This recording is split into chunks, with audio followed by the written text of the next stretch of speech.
Hi everyone, I hope you all are doing well and staying safe and healthy.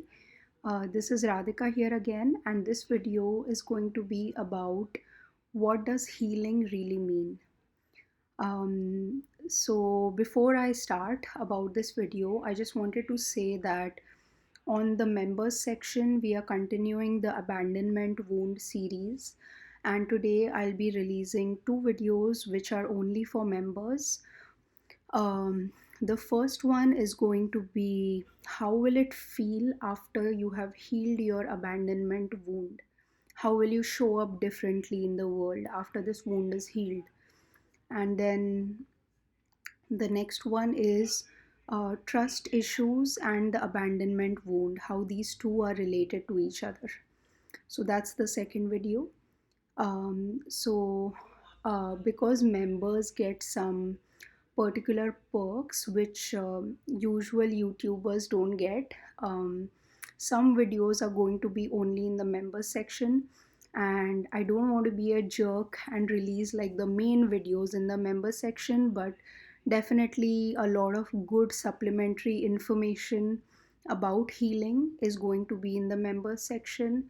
And also, if you ask any questions in the members section, I do give that like priority over any question or video suggestions that I get in the normal YouTube section. So, sorry, these are some things you have to do to increase your membership and other things like that. So, I hope you all understand why it is so. Um, yeah, getting back to this video, someone asked me, what does healing really mean? So let me just tell you a simple definition. It's not like an Oxford or Cambridge definition of healing, but what I feel, what I have experienced healing is in life. So healing actually means, uh, in a way, understanding why something happened. So this understanding happens in different ways. One way is like you logically figure out, okay, these are the things that happened. Then this traumatic event happened or something like really blew up, and then you logically try to make sense of it all. Okay, and then the logical mind will try to find patterns and kind of make associations, and then it will create this story for you that so and so happened, and then you got into that trouble situation, and then you faced the trauma that you faced, and then you had to heal from it. So the mind always tries to like logically make sense of everything, and it will protect you. Okay, so this is the first part where you actually logically try to understand something. And then the second part, and these don't go like one after the other, it can go anyways.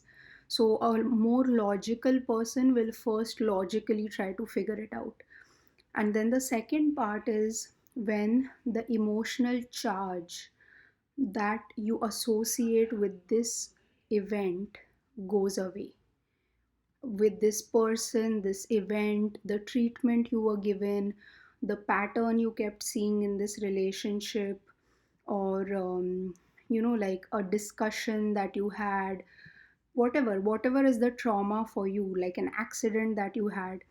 So when the trauma happens, it gets a certain emotional charge. Okay, and that emotional charge depends on if that thing happened when you were like a small, when you were pretty like a small kid, then it'll have a very high emotional charge, because as kids we just feel things a lot more because our logical mind is not there to protect us. So we feel things very intensely when we are kids. So the emotional charge on those childhood wounds or childhood traumas are really high. And if a trauma is pretty new, like say you were always accepted, always loved in your like in your childhood, but say you come into, like you come in college and suddenly you go to a different country to do college somewhere else, and you don't feel that sense of acceptance from everyone. So this is a new thing for you, so it's emotional charge. Yes, you will feel some emotional charge, But uh, the healing will be a lot quicker because the emotional charge is not very intense. Your logical mind is already developed, and you will already start feeling okay, maybe it's a new country, I don't know the culture, people are maybe afraid of me, they don't know me, like stuff like that.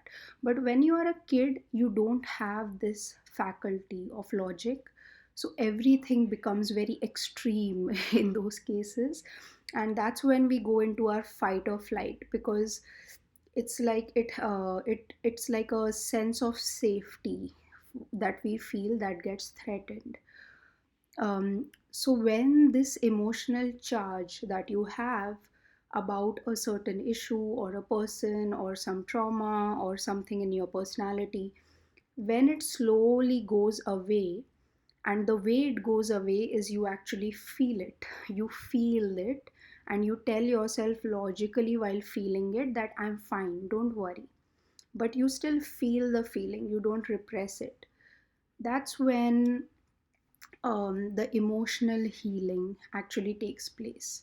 So when we say healing, it kind of has to go on these two dimensions. One is like logically you have to figure out what happened, and then on the emotional side you have to feel the feelings that created this trauma in you, or which you repressed over time because they were too much. The feelings were too much, so your logical mind, your body kind of repressed it. And then when the time comes when you are ready to heal, then you have to feel it again. And as they say, you feel it to heal it. And then when all of this is done, that's when you can actually let go. So a lot of people when they talk about healing, they are like, you have to let it go, you have to let it go. But it's very difficult because you can't decide one day, okay, I let it go and it'll go away. No, that's a very wrong thinking, and you can fool yourself saying that I have let it go, but you will realize when the situation comes up again, you will get triggered. So whenever you get triggered, it's an indication that you have not let it go and something needs to go. And there's no shame in that. If you get triggered, you get triggered. That's just how it is. So yeah, so what is letting go actually? So when you have logically figured out the situation, and when you have felt everything that you had to feel, that had to be felt, then when the situation comes back up again, so say you have like a betrayal wound, okay, you always felt betrayed since childhood. Maybe you had like, maybe you were 2 years old and your mom had another kid, and after 2 years old you could hardly get any of your mom's attention. So you felt at some level betrayed because every time you asked for attention, someone else got attention. um, so you have a betrayal wound, and all your life you have felt it in different ways. Maybe you got betrayed by your friends, then your lover, then your wife or husband, etc., etc. And then finally you come to a point where you have done some healing, you have done like, you know emotional healing, logical healing. Now what happens is you go to buy a car, and a car salesman, he fools you basically. So what happens is, in this case, if you have healed and if you have felt betrayal, so again you get betrayed in a way, so the pattern repeats. Now if you have healed, you will see the situation for what it is. You will see that, oh, I went to buy a car, and this car salesman, he fooled me and I got fooled. Okay, so now I have this car which is maybe not worth its value or something like that. But and that'll be it. So you will be like, okay, fine, whatever, maybe next time I'm going to double check 5 times before buying a car. And you let it go, you just go about your day, and you're like happy, at least, okay, fine, I at least have a new car now which I really like. So that is letting go, because you're bored of the story, of the repetition that, oh, I got betrayed again. The story bores you because the story has nothing more to offer your growth. Your whatever you had to get from that story of being betrayed again and again, you have already gotten. So it's like you have learned your lesson in a way, and then the story doesn't interest you now. So um, then you might just go about your day and do whatever you have to do. So that's called letting go, that something happens to you and the emotional charge is no longer there around that situation. So that's how it is. It's extremely simple, it's basically getting bored when they say letting go. And when you are not bored of your story, it's because there is something else that is remaining there.